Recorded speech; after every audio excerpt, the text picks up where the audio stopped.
All right, my friends, welcome to episode 144 of Prof and Dev Play Games. This will be a short episode because it was such a slow news week. We have nothing to talk about. Yeah, nothing happened. I'm really surprised.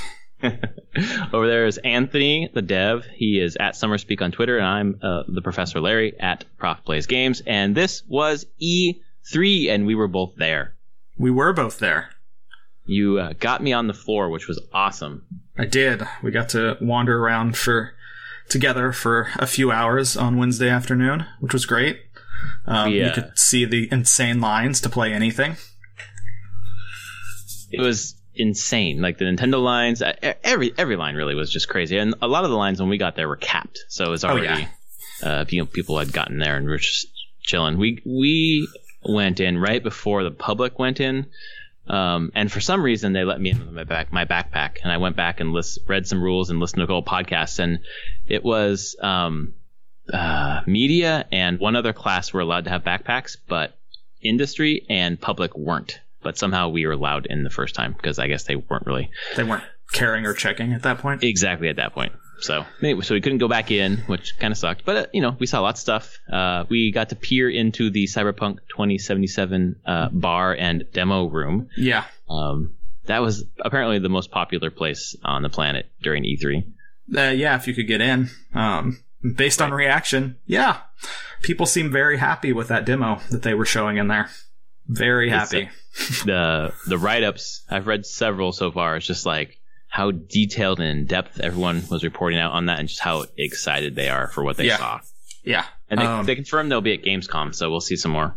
Yeah, I'm hoping that this 45-minute demo, CD Projekt will eventually just put out their own curated video onto YouTube or something with it. I can imagine they will at some point, but now is not the time. They can do it later when they need more press, feel like it slots in to keep people talking about the game. Because really, if everyone's writing up exactly what they saw, there's no reason not to release it eventually. Right. So, yeah, I was listening to an interview that Jason Schreier had with the co-CEO of CD Projekt Red, Marcin. I don't remember his last name. He was saying the reason they didn't release it right now is because it's their first showing of it, and they really wanted to get feedback from expert press or whatever, and that who knows what they'll do eventually. But for right now, that's why it was not. I mean, it's good they want to do it. They wanted to moderate it out a bit, which is fine. Seems like it increases buzz in some ways right now. It's just amplified for sure. Yeah, so it just reminds. Oh, sorry. Go ahead. But yeah, just reminds me of they clearly understand since Witcher 3 how they should roll out their next game. Nothing is by chance. They are strictly controlling messaging, what gets shown, what people can see. Ideally, holding in expectations, keeping it reined in and keeping it on message. We'll see. But I kind of wonder if they would have released that teaser 5.5 years ago at this point. If they knew it was going to take this long.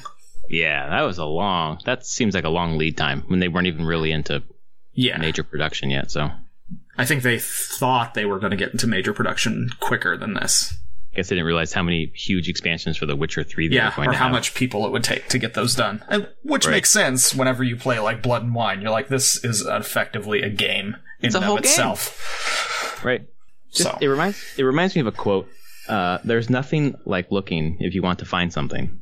You certainly usually find something if you look, but it's not always quite the something that you were looking for. It just brings that to mind. Brings that to mind. No reason in particular. No, not at all. Yeah.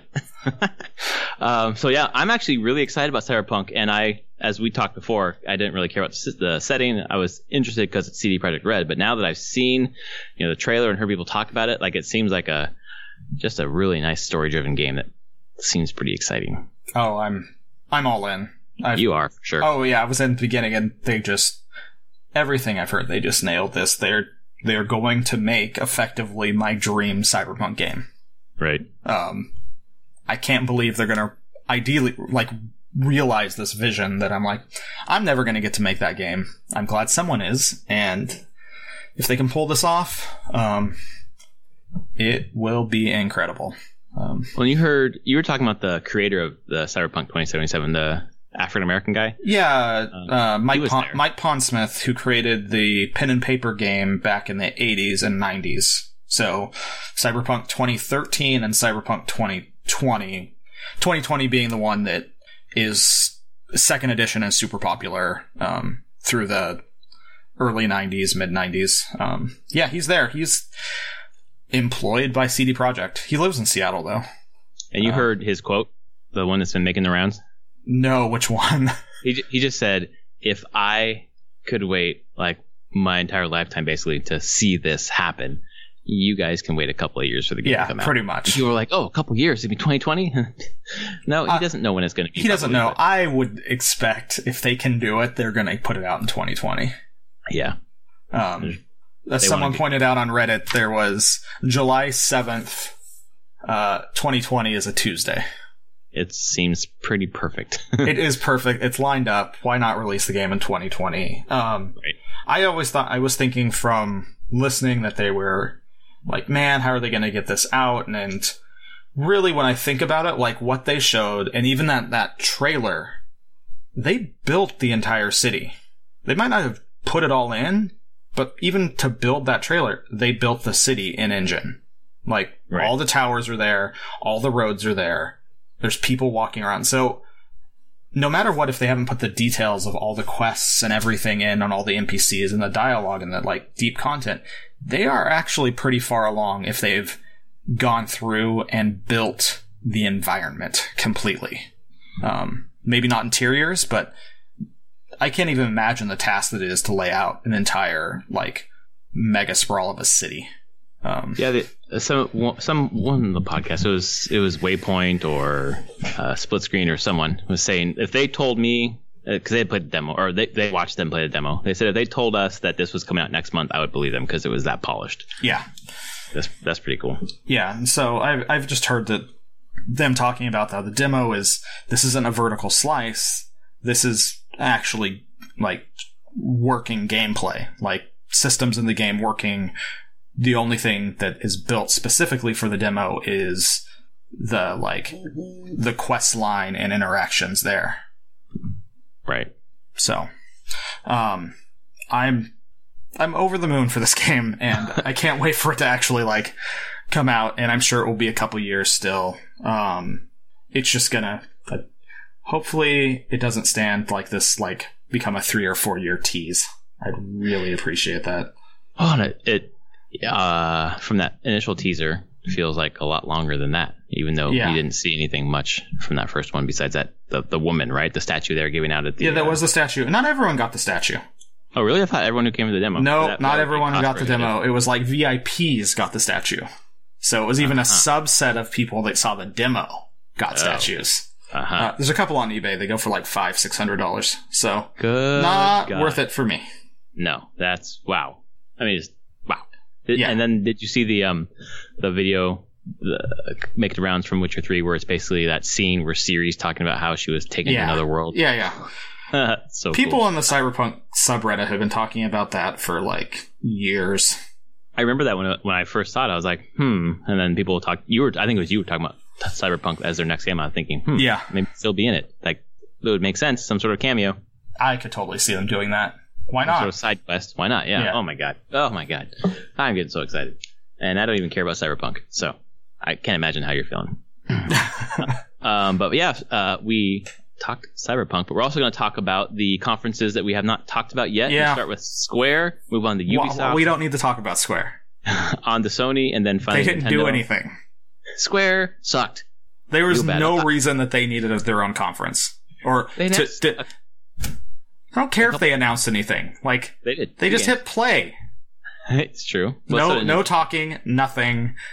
Here's trailers, most of which you've already seen at this point. Several times. Oh my god. Yeah. It was just one of those things of like, why did you even pay money to do this? Right. Those 2 new game trailers, which I don't even remember now. It was like Babylon's Fall, which didn't have any gameplay or anything. It was just like history slides, basically. And then there was the Quiet Man or whatever it was. The Quiet Man. Yep. You're just like, okay, what? It just came across as really racist to me. and I was not feeling it at all. So yeah, I was so excited for Square because I thought this is the one wild card. Like, could be like Final Fantasy's coming to Switch or nope, anything, man. Nothing at all. There was no point. I thought EA would be the worst. It was not. No, Square was. No. At least EA had a couple of announcements. So anyway, they had announcements. They actually showed gameplay of some stuff, and yep. In general, seemed like they had a reason to put on a conference, even if it was minor. Like Square, I really am like, just put these trailers in other people's conferences. Like, there's no reason you need to spend the money doing this.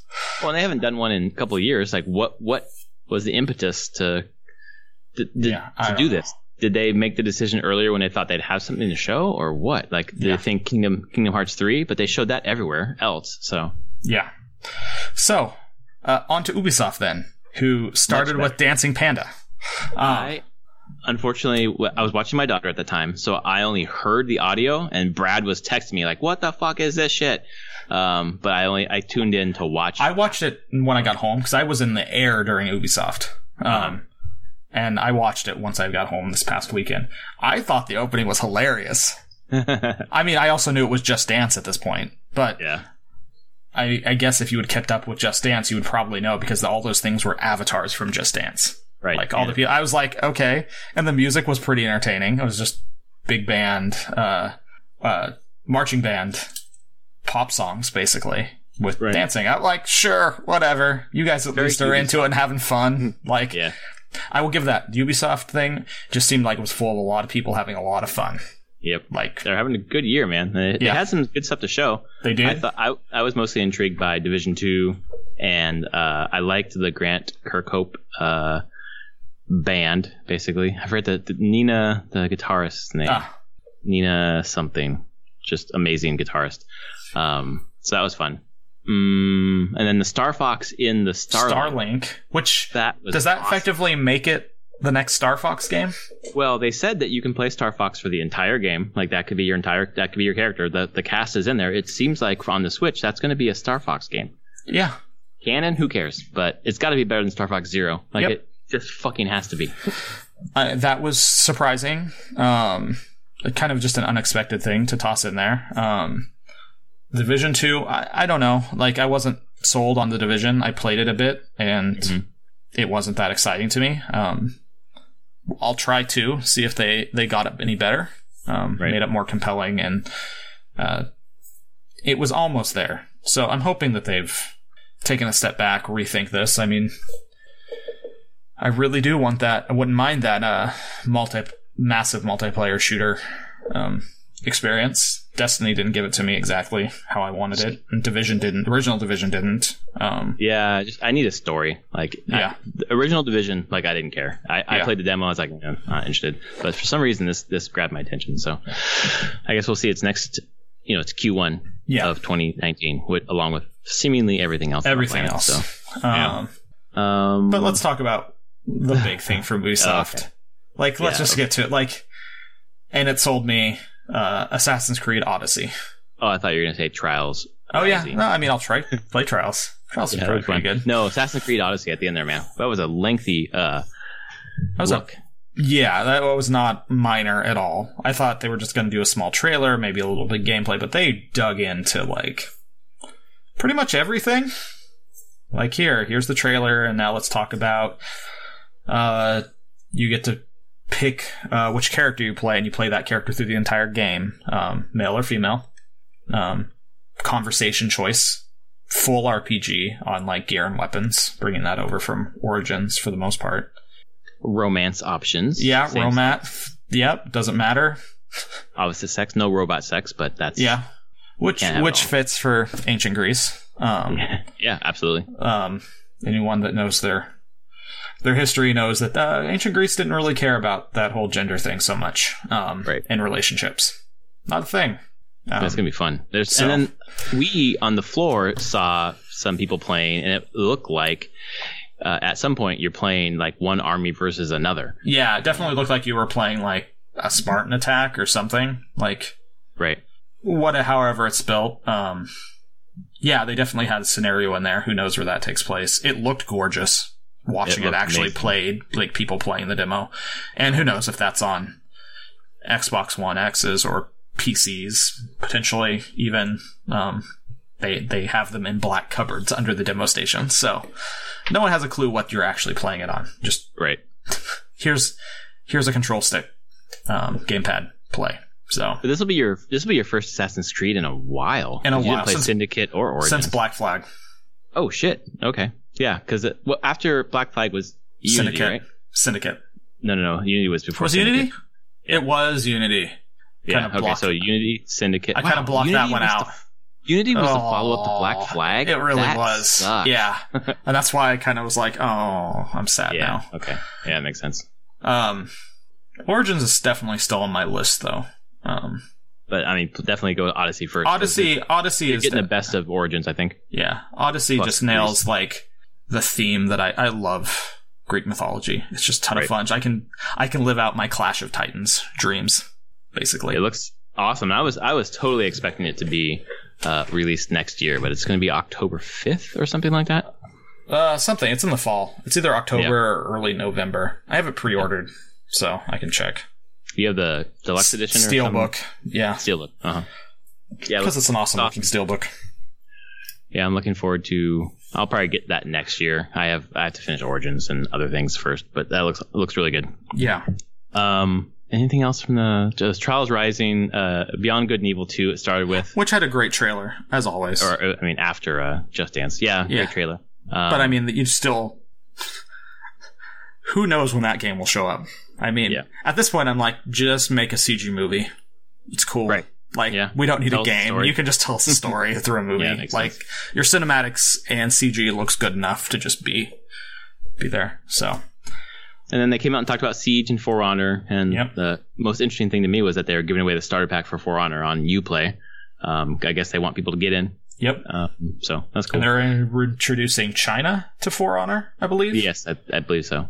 So, I mean, they're still supporting that game and giving new content for it. It's pretty cool. I remember playing that at PAX, and it was really fun playing as a team. Yeah. But I knew that I wouldn't play in that environment at home, so I never really give it a second look. But yeah. Seems cool. So yeah, I thought Ubisoft just had a lot of punches, like just some good solid games.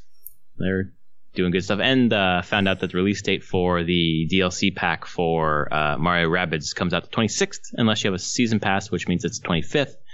And from all I've heard, it's like a 10-hour campaign. It's like another full game. So that's awesome. I just can't wait to play more of that. That's really good. But yeah, overall, I think Ubisoft is just like they're excited to make the games that they are making, and it shows, and they're happy to show them to people.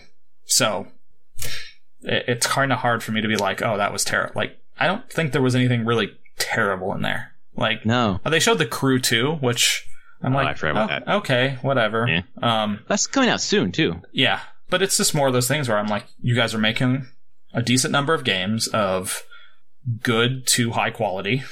Awesome. Thumbs up. Keep doing it. Mm-hmm. And you're making Assassin's Creed exciting for me again. Thank you. Yeah, that's awesome. No, the good stuff there. After Ubisoft at night, it was Sony, and Sony kind of did what they said they were going to do. Uh-huh. 4 deep dives, which I thought were interesting. But I really was expecting something else from Sony, and then we didn't get it. But third parties showed some stuff. They did show, like, the third parties jumped in. They did a couple extra trailers. I've rewatched the deep dives, all of them, and they're damn impressive. The tech, at least, is amazing. The Last of Us is... I don't even know if I can play the second game. Like, that's just brutal. And they're meant to make it brutal. Like, you talk to the team, they're like, we wanted to make you revolted by the violence. And I'm like, well, you did, and this is going to be a very hard game for me to actually play. Right. It's so much so that I might not give you money to play it. Yeah. I'm super impressed, and I appreciate you making me feel things. And the tech behind their animation is incredible. Yeah. Like, that is the smoothest tech I've ever seen for just animations. It flowed incredibly well. It didn't hitch. I was listening to someone talk about it, specifically about the kiss, and they're like, the reason why they showed that and why it's so important is that it's goddamn hard to get a kiss to look right. Yeah. And they talk, there's on Reset Era, there's a whole thread, and they've talked about the type of tech they're using. It is like motion capture, but it's motion capture, like, they just basically mocap a ton. Like, way more than you would ever consider, and they just have them mocapping, like, walking for 10 minutes, running, doing just all sorts of different things. And then, what's the term? And then they go through, in the game, they actually just flag parts of the animation in those mocap session. Yeah, it's called motion matching. And they tag all these just enormous amounts of animation so that the game can procedurally figure out what the best animation to pull in at the moment. So it blends them all together. So it's like on the fly. Yeah, like a large portion, like there's a lot of pre-programmed, just tons of animation, but it's all cut into very short bits that the computer on the CPU on the fly can just put together as you're moving and blending it all together so it looks natural. It's incredible. And it definitely, whenever you watch it in motion, you're like, holy crap, that is some of the best animation I've ever seen in a computer game. Well, there's something else that someone pointed out that I didn't think about. Maybe consciously, although I kind of picked up on it during the trailer. When Ellie's fighting some humans, whoever they were, when she was spotted by one person, the whole area wasn't like instantly alerted. They had to like actually communicate, whistle to each other, or like, you know, line of sight or whatever. So it just made it seem more realistic. Yeah, it definitely feels like they're going super realistic in this game as much as they can. Doesn't look like, and it's been confirmed that Joel is not the main character of this game. And not even, and they said Ellie is the only playable character. So he's around. Joel's around at times, maybe. We'll see how long he's around. Man, if I don't want to say what I was going to say because you don't know the ending of The Last of Us, so I'll not say it.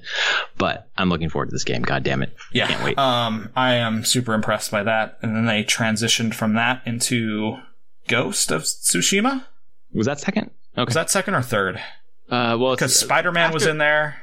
Well, after that, they actually moved everyone. Yeah, they moved everyone out of the church, which is really weird whenever it was on streaming when he started, and he was like, welcome to our congregation, to the church. Like, this church, I was like, this is creepy. Why are you... Banjo Man? Well, not even Banjo Man, but like, the opening was filled with kind of like religious, like, terminology of being in a church watching, like, here for a sermon kind of stuff. And I'm like, this is... As a streamer, you don't know they're in a church. Like, watching it on stream, you're like, what the hell is going on? Like, why are you saying this stuff? And then they have the banjo dude, playing, who I think is a famous banjo player. Well, he did the music for the game, apparently. Yeah.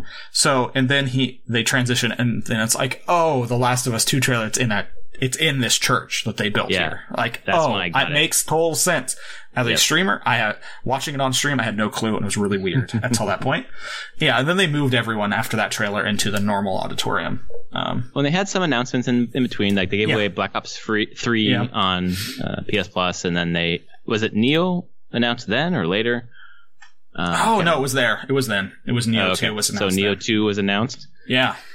Probably something else I'm forgetting. And then eventually got back, and I think it was Ghost of Tsushima, and the fucking tech, man.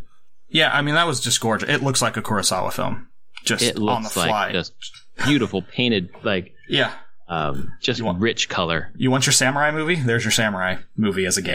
Yeah. Like, I've watched that a couple times now. I am pretty excited for that game now. I had a question for you since you watched it a couple times. I've only watched it the once, but the animation of the characters kept, like, sticking in my mind. Like, that it was just slightly off for some reason. It's only off because you came out of The Last of Us Part 2.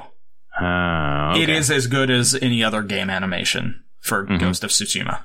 Like, it looks like game animation. What you would see in pretty much any other game. Open world game, anything. But, because watching it a couple times, it doesn't bother me as much, but watching it immediately after Last of Us Part 2, yeah, it looks a little... stuck out to you too. Yeah, it's jerky. You notice the little jerks. You notice, like, the rigidity of it, which is standard animation style. Right. So that's also what got me looking into, like, The Last of Us 2's animation. Oh, good. I'm glad that I wasn't the only one. No, you're not the only one.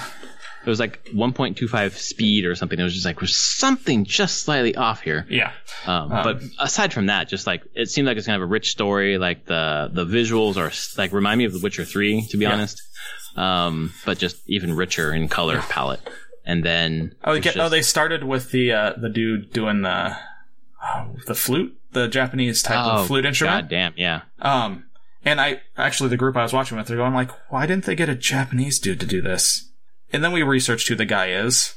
He is like Grandmaster, like one of the best players of that instrument in the world, and has been studying it since 9 years old under a Japanese sensei master.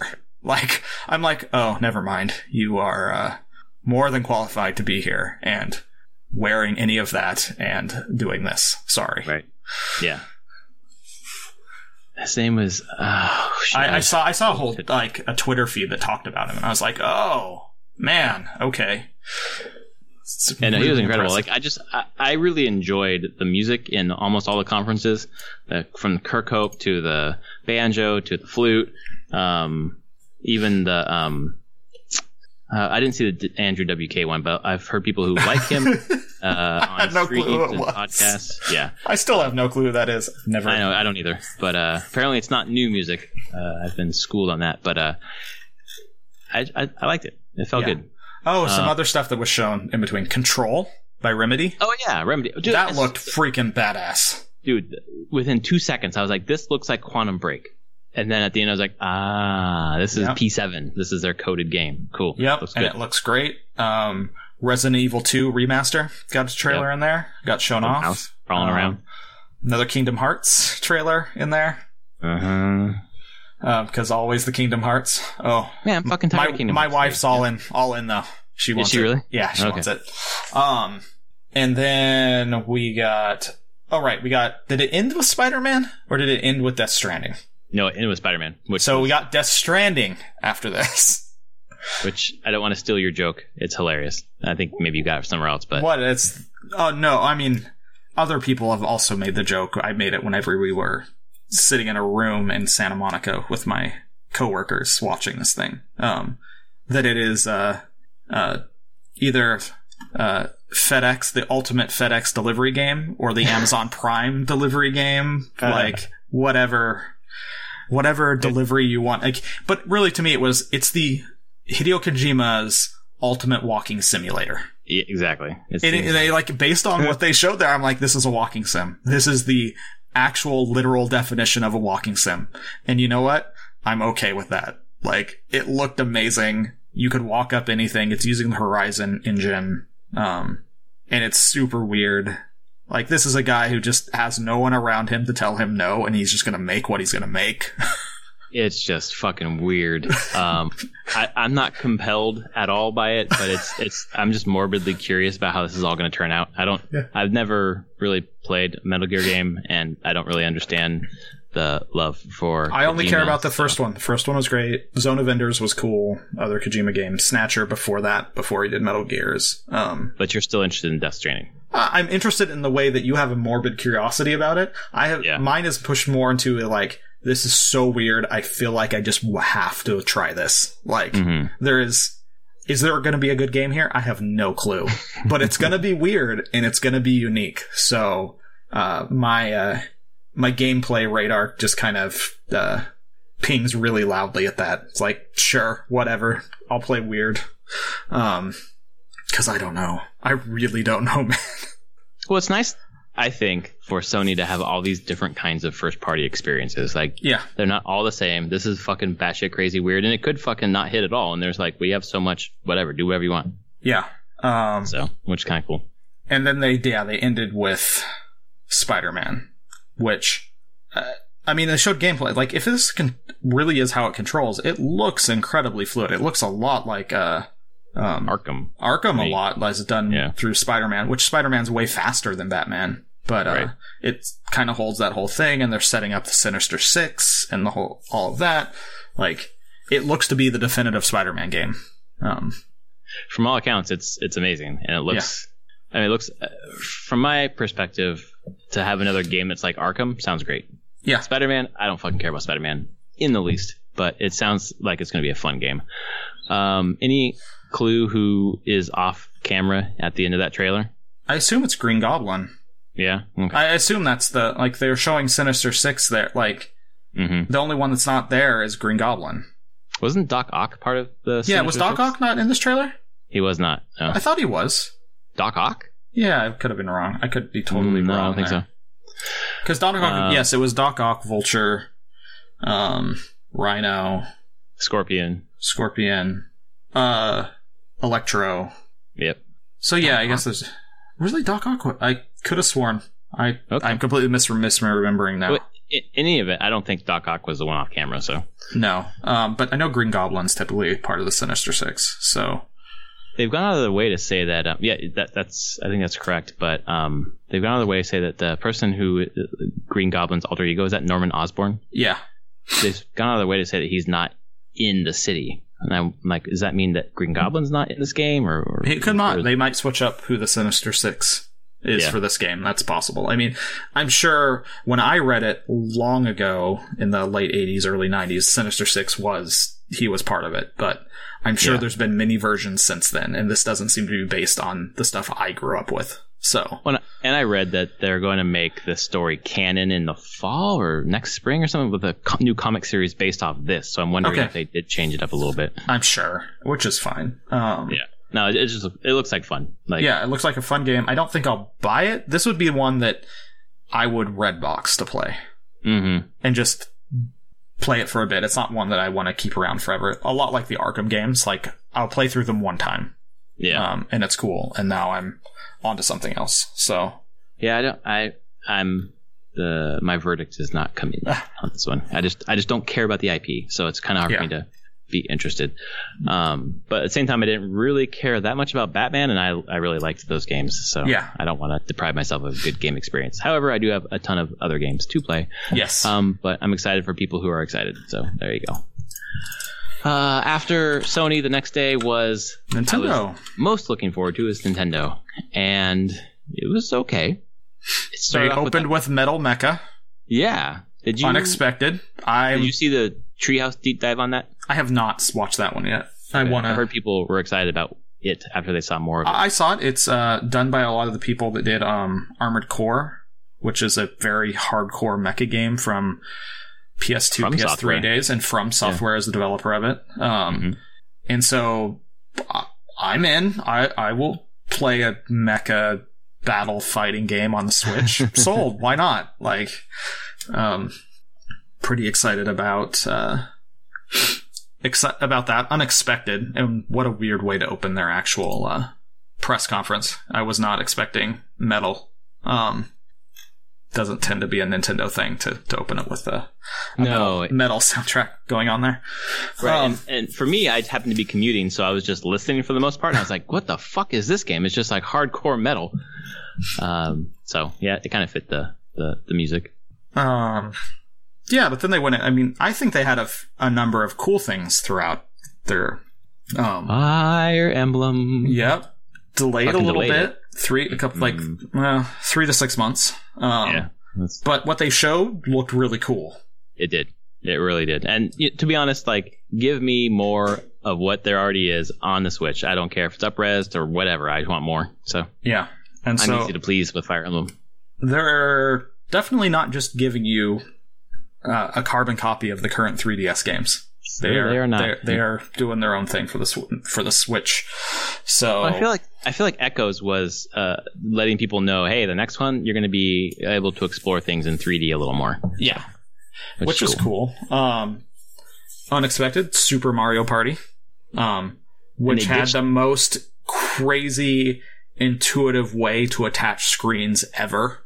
Oh my god, it looked really cool. Oh my god, that was one of the, as a longtime game developer and designer, they just put the tank thing, the maps down, sliding the two switches around each other, and then they just swipe to make the connection.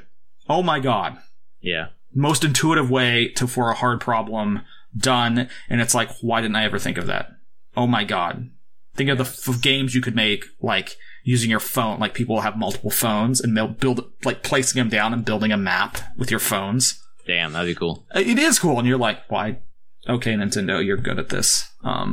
Well, and they, I think this game more than any other game, except for Smash during this presentation, shows that they're actually listening to the criticism from fans, because the last Mario Party, and maybe even the one before that, they just put all the characters into a car and you traveled around together around the board, so you weren't actually competing with each other. Yeah. In the way that, like when we were in high school playing. Yeah, the original Mario Party. Yeah, like it seems like it's getting back to that, which is fucking awesome, because I love the shit out of that.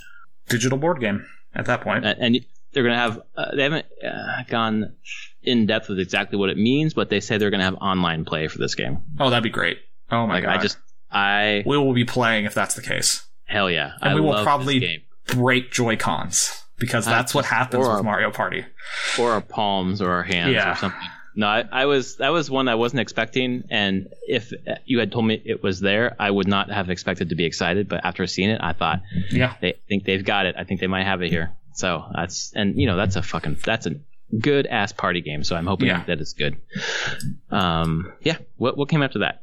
I don't know exactly. I mean, they went through a bunch. I don't have it notes in front of me. It was like the indie thing, like a bunch of quick, like they did like fighters and Hollow Knight. Oh yeah, which we released that day, which I bought that day. Fortnite showed up as expected.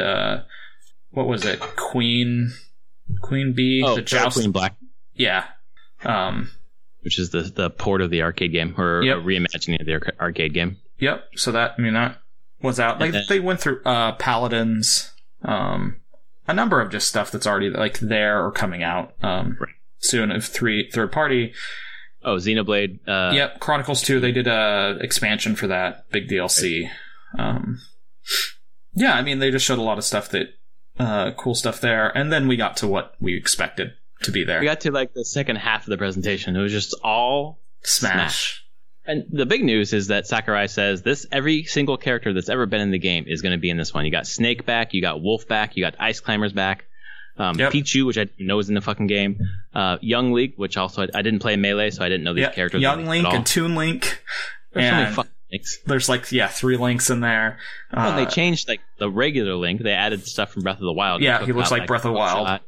Took out some stuff. Wow, there's going to be like 70 characters in this game by the end, because they announced 2 more. They announced one Echo character, which is Daisy, which is an Echo of Peach, and they announced Ridley. Yep. Oh, and stuff. So there's 3 new ones already.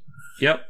And they said they're holding announcements in their pocket to keep building the hype through the years. And you can only imagine once it's out, they'll release more characters. Is the thing. Like, this roster is going to get deep.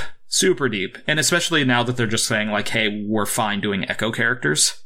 Mm-hmm. Which, for listeners, is they're very similar to a character that already exists, with maybe some changed stats, but they have a same moveset. So, like, Peach and Daisy have roughly the same moveset, I think, is the whole thing, and they just have different stats. If you think about like Lucina and Marth, they're basically the same character with slightly different stats. Yeah, and so they just call them Echoes now, so they can... Ideally, they'll probably just roll out more of those, because it will be a lot quicker. Well, they've got to have some new characters still coming down the pipe. Oh, I'm sure. And I'm still holding out hope for Sam and Belmont. I think that just makes a lot of sense, especially with Snake being back. Like, Konami's in, why not? Like, you think about iconic Japanese characters that are not in this game, that's probably on top of the list. I would agree. What else did they... I think that was most of it, because, really, the last half, like, 25 minutes was all Smash, and it was... Yeah, and it was a lot of, like, here are some minor tweaks we've done, and just went through every character. Here's a tweak, here's a tweak. Yeah, we're just going to show you every character that's in the game, and what we did to them. Yeah. That's great for Smash fans. I don't know if that all needed to be in the direct, but whatever. That could have been Treehouse, but it was exciting. Like I said, I was commuting and listening, but once we got to the part where they were revealing characters and shit, I pulled over to the side of the road and started watching. So it was. What else they showed? They showed Overcooked 2. Oh, that's right. And Overcooked 2 has online play. Yeah. Have you played Overcooked 1? No, I've seen plenty of it. It looks crazy and hilarious. It's really awesome. Oh, they announced the new demo for Octopath Traveler. That's right. Which I have played, and we can talk about that a little bit later. Overall, I'm like, it's not like the biggest on surprises, but it was solid. It made me be like, yeah, pretty excited for Nintendo. There's stuff coming out. They care. They're doing things. And it kind of encapsulated what I thought about E3, where there was some good stuff. There just weren't really many surprises. And I kind of look forward to E3 for some big surprises, but I think the game companies realize they can announce stuff throughout the year. They don't need to just do it at E3 to keep themselves in the news. And I heard a couple of different companies say, like, we didn't announce everything. We have stuff to announce later. So big companies, they're working on games through the next 4 or 5 years, honestly. Like, it's just a constant roll of things. So there's always new things to show. I mean, the next big thing will be Gamescom, end of August. Right. So we'll probably see some new stuff there. Typically there's not really announcements at PAX. Right. That's just where they get to play the games. Yeah, Activision did some of their stuff here, but really, like, the Blizzard portion of Activision will do stuff at BlizzCon at the end of this year. So, like Diablo 3 for Switch. Yep. Oh, it's definitely happening. It's 100% happening. And I'm sure other things too. I would expect that they're going to announce more than just that. It's time for Blizzard to announce some newer things. More than the latest WoW expansion's not out, and they have they'll want more excitement than just, hey, look, another expansion. So and a Hearthstone expansion, I'm sure, will be announced. But that's just normal stuff. You got to do. I'm waiting for something big at BlizzCon. But I would agree. Like, this E3, and this I kind of expected this E3 to be. This is an in-between year. I think the next big E3 will be next year or the year after. And someone described it as it's like a holding pattern for the next generation. Yeah. Where it felt like this right before they announced the PS4 and Xbox One, kind of holding the big stuff back. I think about Infinite, like, it might be on Xbox One X or Xbox One S, whatever, but it's going to launch on the new console, so. Yeah, that's for sure.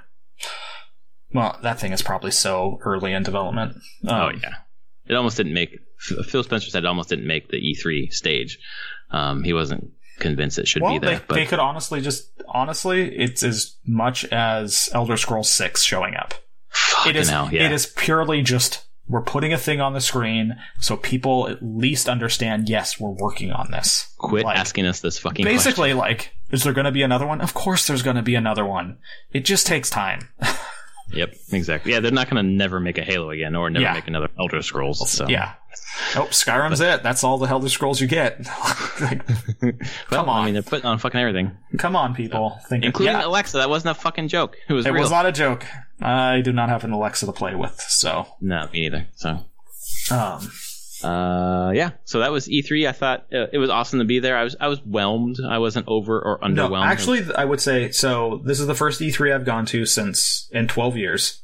The only other one I went to was in 2006. And that was when the Wii was first announced and playable. Mm-hmm. PS3 was playable at that point. Like, that year was just batshit crazy. Yeah. Like, thundering booths, noise all the time, showing everything. The way E3 is done now is nothing compared to that.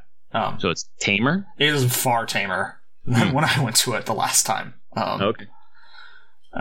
This was tamer, which is kind of goes with the fact that it's somewhat open to the public half the time. So it changes the whole dynamic of the show. Like, when I went, it was only industry, and that means quite a smaller subset of people actually there.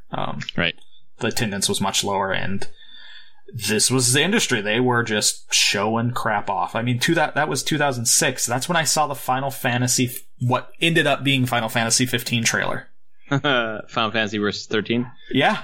That's crazy. I saw that trailer in Square's theater in their booth. They had an entire theater in their booth that you just walked into and got to watch trailers. That's crazy. And yeah, exactly. I'm like, that's what it is. But, I mean, I would say, like, Bethesda had some pretty big boosts there. They made, recreated a vault if you wanted to wait to go through it. But that's the thing. The waits were so long for anything. Yeah. Especially being open to the public. Even being open to devs, you get there early and you're like, I still have to wait a half an hour to get through this thing. Right. And I'm like, it's just not worth it. I don't care. I don't care for some stupid swag I'm just going to throw away anyway.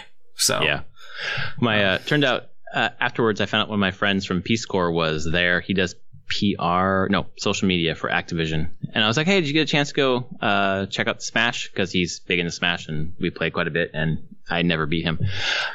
He said, yeah, I joined the competitive line and I got second place. Like, that's awesome. Yeah, he fucking loved it. He said that there was some changes, but it felt like Smash 4, but just bigger. So yeah, hopefully I get him on the podcast to talk about his experiences at some point. Yeah.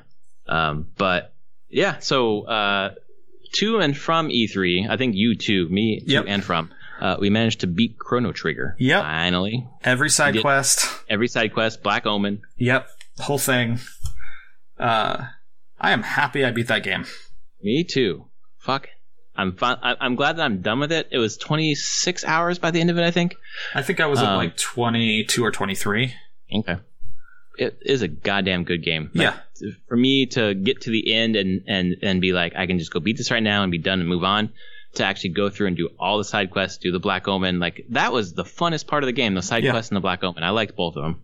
So my thing is with this game is, if you were playing this back in 95 when it came out, I could see how this becomes the best game you've ever played in your life. Yeah. Easily. I definitely see it. I'm like, this was a game that will go down very memorable through nostalgia.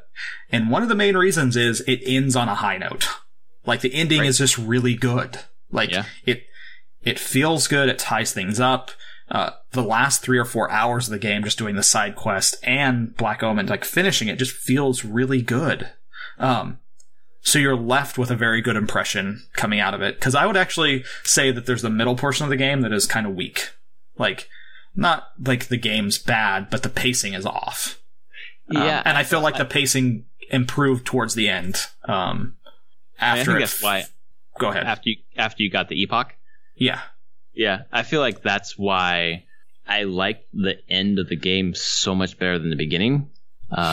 It just felt tighter, and I wish that the rest of the game was a little tighter. And part of that was my damn fault for traipsing around like, 31 million BC or whatever, going to the pterodactyl nest too many times, kind of getting lost.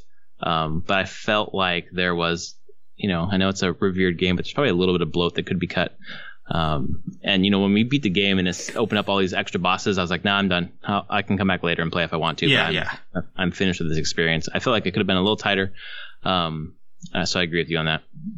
But it's really strong if you're nostalgic for it, though. Like, you would totally not remember some of those points where you're just like, man, this is taking a long time to do what I want to do. And then also from its age of like when it was designed, like whenever you traipsed around for nothing. And it didn't really tell you like, oh, that you shouldn't be here. You couldn't progress in the way you wanted to, even though stuff was open. Right. But overall, like, it still playing it subverts JRPG expectations quite a bit. You typically always have your main character you're going through and playing, and this kills that character. It's like they don't usually kill that character. And you don't have to bring them back if you don't want to. Right. Well, that's one of the things that I think would have felt revolutionary playing it when it came out, is just how many endings, how many ways that you can play it. You can fight Magus. You can take him into your party. You can, the way that I played, my party was basically Chrono, Robo, and Isla. But I could have played with other characters. Like, I could have had a totally different team. At the end of the game, through the side quest and everything, there isn't a main character anymore. Right. Like, your party can be any of these characters. And then for each side quest, you really need to switch it up. Because one of them has to be different. The permutations are just so varied that there's a lot of, obviously a lot of replayability in the game that was from that era. But I think the replayability is still really interesting. Like the text, the double text and triple text or whatever, just changes the gameplay up. Even though I think some of the animations kind of, I don't know, got a little redundant after a while. There was a lot of variety there. I would agree. And smart enemy design in terms of like, things you have to put on, different kinds of armor. Did you get the I forget what it's called, prismatic helm? Yeah, I stole a bunch of prismatic stuff. Oh, okay. I got Melchior, I guess, or whatever his name was, to make. But But, if you don't have that status immunity stuff, then you're in for a world of hurt and figuring that stuff out. There's just a lot of thinking that I'm realizing as someone who didn't play a lot of turn-based RPGs, but I'm really into like strategy RPGs and tactical RPGs right now.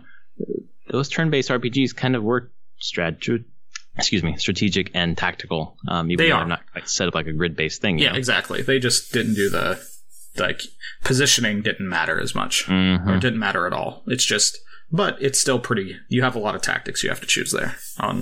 There was one. No, actually, that's Battle Chasers. Never mind. Yeah. I was playing them at the same time. I'll get to that later. I'm very happy we played this game. I'm glad I finally beat it after all these years. Yeah, it's so funny. You had a save file that was just that close to the end. That close. Started over. So. Happy to have it beaten. It's a classic game for a reason, and it's on the top of everyone's lists for a reason. It's fucking amazing, and I hope to revisit it again one day. So hopefully we can decide eventually to do something like this again, because that was a lot of fun to play. I think it's been since February. Yeah, doing this. So that was awesome. So what else have you been playing? So that's all I played while traveling. And then this last, yesterday and today I played, the Octopath Traveler demo. The 3 hours. Oh, nice. Just play 3 hours. And after 3 hours, you get cut off? Yep. Pops up a screen saying, we're saving your game right now. You can load it into the final game when it comes out. And continue your progress where you are. And so in that 3 hours, I had, finished one of the characters and recruited two. No, I would just had picked up my third character in the main story of the 8. Right. Seeing how that works out, because you have like you choose one to start with. I chose Ophelia, the priest, the cleric. Mm-hmm. I hadn't played that one in any of the demos, the previous demo, and I did that. Took about an hour, and then you leave that one, and I traveled to another town on the world map that had another character. And whenever you meet someone, one of the travelers, it pops up a thing saying, hey, if you want to add them to party, you want to play their backstory right now. And so then it cuts and you play their story up to the point you met them. That's you're awesome. Meeting them. Okay. And so, you're traveling around, just you get to play all the stories. They're chapter ones, they call them. And that's how you get them into your party. So, man, I feel like you really know your party at that point. Yes. And they all have things that they want to be doing, because it's definitely not the end of their story once you get to chapter 1 and they join up with you. Right. Like everyone has their own quests and stuff that they want to do. So it pushes on. Supposedly the game is going to be like 60, 70 hours total. Yeah, that's what I read. Like it's a meaty game. Each of these characters have stories, and then there's like story once they're all together as well. Right. And they've been very coy about, in interviews and the Treehouse stuff that I've watched on it, talking about there's a reason they haven't revealed any of the villain in the game, the antagonist at all. So they are keeping the actual story under wraps pretty tightly. So I hope that means it's good. Yeah. I think of any game this year, I'm looking the most forward to reviews of this one, because if they are off the charts, it's got to have. I like the gameplay. The gameplay is great. I'm having a blast. Are awesome. There's so much strategy involved. And once you start getting more party members, holy crap, they get really, really cool. Awesome. And then each of the party members has their own skills that they can use. In town, you can just go up to people and press Y, and you can do all sorts of different things. Right. I don't know. It's a cool game. I'm really looking for it. And it's also gorgeous. The art style is amazing. It looks great. I'd love to see. So that studio basically came out last week or week before and said, our task now is make Switch games. These kind of Switch games. Fucking do it, man. That's awesome. Yeah. As much as I want a compendium of Final Fantasy games, because I'd never really played most of them, just make new stuff. Make new experiences. Yeah. Well, this studio totally is. Yeah. And it definitely feels like a modern, like the Bravely Default games, which the studio did before. They are modern versions of classic JRPG design. So it has all sorts of niceties that make it very much easier to play, but it still keeps a lot of that feeling and sense of the history of JRPGs. And it's going to be nice and portable. I know. I can't wait. Yeah, so just like under a month. I think like 3 weeks. July 13th. Yeah. I think it's 3 weeks from this Tuesday or something like that. Could be wrong. The 13th is a Friday. So okay, 3 weeks from the next Friday. Yeah. I know that's have a union meeting. And it's on Friday. So. Anything else you've been playing? No, that's it. Okay. I've been the travel game. Oh, yeah. Going from Seattle down to Santa Monica. Los Angeles. Yep. Santa Monica, yeah, and back. Yep. It's awesome. I have been playing Battle Chasers Night War on my Switch. I've put probably 6 hours into the game so far. I'm just grinding away. There's like an overworld, and then you can kind of see where the enemies are, but you're on like a set path that branches off, so you hit different nodes. Think like Mario 3 almost, but like not laid out like that, but just going from like node to node to node to get to the next place. And there's places to explore. So you kind of go into like a tent or a caravan or some sort of cave, and then you're in like this 3D environment, and you're moving around, and there are more battles, and the battles are turn-based, side by, like think Octopath, the same setup. Yeah. And then just the way that the skills all build together. Like I only have 3 party members right now. There's a total of I think 6 in the game when you meet up with the rest of them. And like one character is like your healer, one character is your DPS, the other one is basically your tank, and just how they all just meld together very smartly is a lot of fun. It's just figuring out the tactics. Like I was it was like almost like a what's the word, horde. It was like you went to fight an enemy, and usually it's just you fight one group of enemies and then you're done, you collect your loot, whatever. But this was like a series of 3, and I got to the final one, and there was a huge treasure chest, and I made one tactical error, and I fucking wiped, and I had to go back. But it was awesome because I knew, it's almost like it's what my wife says a lot when she talks about her time playing softball. She was one pitch away from a no-hitter, and as soon as she let go of the ball, she knew that was the one they were going to hit, and they did. And then as soon as I executed this move, I thought, nope, that was a dumb move. This is in 2 or 3 turns I'm going to die, and I should have done this other thing, and then I wouldn't have died. And it just felt really good to figure that out, even though I fucked it up, because then I went back and did it again and did it the right way. It's just I don't know much about the IP. I just wanted like a turn-based, story-rich game on my Switch, and this is scratching that itch big time. It's a good story, really good story. It's just a lot of like journals and notes to pick up in the world, and the characters talking to each other. I don't think it's on the level of the best games ever made. This is a solid. This was a $40 game. I got it for $25. It's competent story. It's not really bad it's really story. Competent. No, it's good writing. I think it's good writing. Great art. Great. There's so much to it. There's so much in the game. So much customization, changing your gear, changing your skills, different skill trees. You can do a lot. Different characters. One complaint is just the difficulty is pretty high later on, and you've got to do a lot of grinding, and it doesn't level up your characters that you're not in your party, so you basically have to level up all of them, which takes a lot of time. And I think some people are looking for that. I think I'm just going to stick with my 3 and just roll with them. For the most part, it is just fun. I don't know. I'm not a huge turn-based RPG fan, but this is really I'm way into it. Other thing I've been playing, I purchased an Xbox One S through a series of unfortunate events. Well, yeah. My friend Brad bought an Xbox One X, and he said, I want to sell you my Xbox One so that we can play Halo 5 co-op, because we did 1, 2, 3, and 4, so it's time to do 5. You can't do it split screen. It's the only one you can't do split screen. So I'm like, okay, he's offering me for a certain price, and I'm thinking that's a pretty good price. I'll probably do it. Had to think about it. And then during E3, they did a price drop on the S, so it was only $200. And I thought, okay, it's only $75 more than I was going to pay for the Xbox One to get an upgraded one. That sounds pretty good, but still, do I want to do it? Then I went to a casino, won some money, said, okay, well, I'm just going to use that money to buy the S. And that's how I have an S. So I'm excited to have it back, just because I missed Xbox and Xbox 360. So the backwards compatibility is actually a big draw for me. So plugged it in. I've been playing Ori and the Blind Forest, which is a game that Brad has been asking me to go back to, because I played it and then stopped. And it's just beautiful. Great Metroidvania. I started playing it yesterday. I've already put 3.5 hours into it.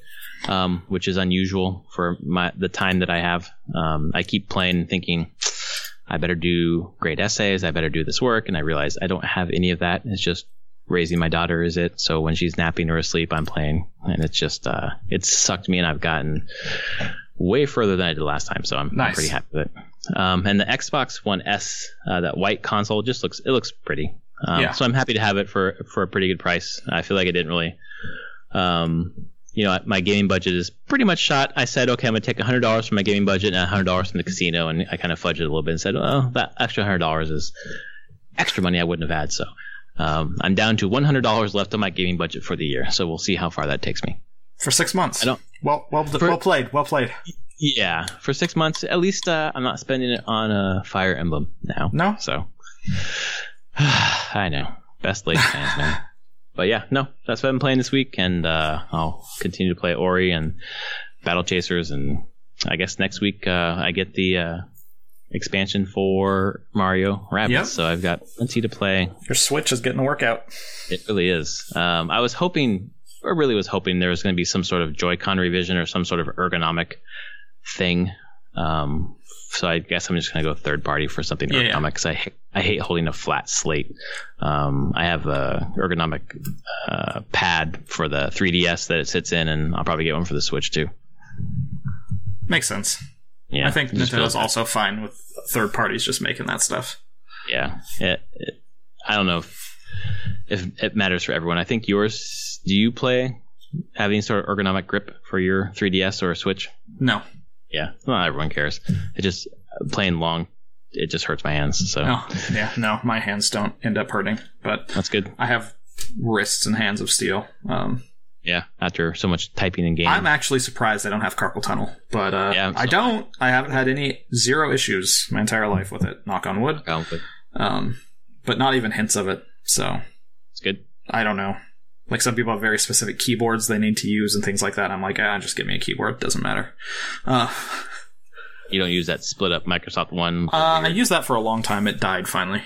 Okay. So now I just have different straight ones. I mean, I have one on a laptop that I use, and then the laptop keyboard, and then I just have a straight Logitech. Right. Now, I have no issues. I used to switch between the straight and that Microsoft one. Yeah. I like that Microsoft one. I really do like that Microsoft one. I had to go buy a new keyboard for my wife this weekend, and she wanted to try out a few, and the place we went had that Microsoft keyboard, or the newest version of it. And I was like, I miss this. Yeah. It's like sitting, I was like, I like this. I remember this. And she's like, I hate that keyboard. I'm like, it takes a little bit to get used to. Once you get used to it, you're like, that feels good. Yeah. Maybe one day I'll get another one. Yeah. They're a little pricey, but pretty good. I got free Dragon Age keyboard, so whatever. Yeah. Hey, it works. Clickety clack. Yeah, that's the great thing. My mouse and keyboard setup is because I won a thing at PAX one year. So awesome. I have Dragon Age Inquisition branded Logitech stuff. Whatever. Hey, that works. It reminds me of a quote, in fact. God. Box without hinges, key or lid, yet golden treasure inside is hid, which makes me think about everything we've talked about today. Oh, so, definitely. I really appreciate this conversation. That was episode 144 of Prof and Dev Play Games. If you like us, please rate us. Let us know how we're doing. And we'll be back next week to talk about, I have no idea. I haven't even thought about what's going to happen this week. Yeah. Is there any news after E3? Who the hell knows? I don't know. We'll be back to let you know if there is.